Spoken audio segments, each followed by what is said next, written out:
It has to be above the shoulders. Yeah, the one team that there's no doubts about, your old team, the Swans. I mean, since round 4, their form has been impeccable, hasn't it? 11 in a row. We have a look at the form ladder from rounds 5 to 16. As we know. 11. Look at they're compelling figures, aren't they? They're not the best team in the comp at the moment by a small margin, Mike. By a big margin. They are 3 wins clear on that ladder from round 5. That's decisive, isn't it? Must have been a hell of a meeting on Bondi Beach when they all went and sat around and got the speedos on and told a few home truths, because since then they have just been... The Sydney Swans, I think we all expected in the first month, but didn't turn up. That's true. And I thought they copped some heat, didn't they, in the first part of the season? And deservedly so. Yeah. And again, I think when we spoke to Ted Richards a number of weeks ago, he suggested in particular that first match that they dropped to GWS, he said, our attitude was poor. We just went there thinking we'd win. A lot of guns in this side, but I think we all love the way they play, but they have got those individuals who... Look, there's Buddy. Buddy's #1 in the competition for goals in the period we're talking about from round 5 to now. Josh Kennedy, second in disposals, and he's, as usual, for handballs and hardball gets. He's incredibly consistent, he is. Isn't he? Nick Malcheski, #1 for kicks, #1 for inside 50s and the rebounds. I mean, he's such a beautiful user of the footy. Shows you how good the rebound is too when your halfback flank is your #1 for inside 50s. Jared McVeigh picking up the loose ball gets.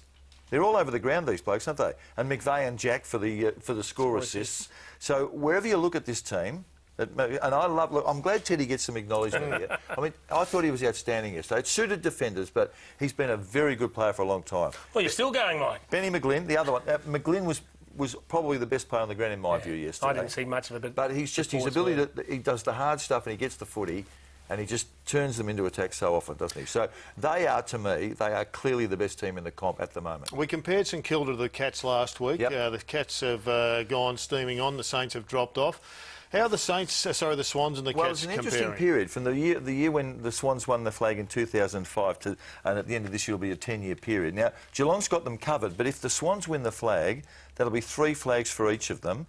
And the other interesting thing, Jason, if you follow these teams, you'll be pretty happy. In finals, they're both headed for the finals for the 9th time in 10 years. It's impressive, isn't it? I think we universally acknowledge Geelong as the best team over the last 8 to 10 years.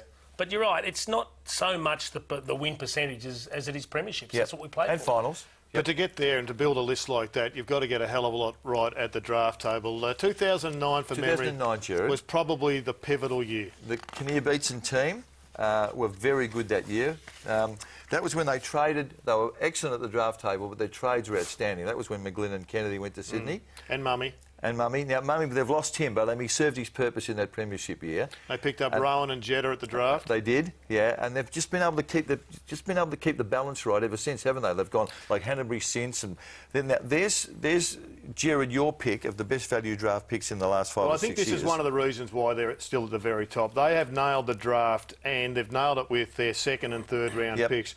And to put it into perspective, I had a look at the best value draft picks of the last decades, in 2004 on. And I reckon Westhoff at pick 71.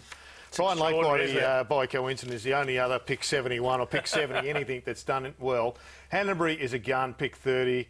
You go down, there's a bloke with a bullet called Luke Parker who's charging pick 40 in 2010. He's one of the best midfielders in the competition. And I love Matthew Stokes at 61. You've got some great names there as well. What stands out to me in that list there, Gerard, and it's no coincidence. I mean, you have to recruit well to be a good team, but there were only 3 teams that had multiple entrants. It was Sydney, it was Port Adelaide, it was Geelong. And where are they on the ladder?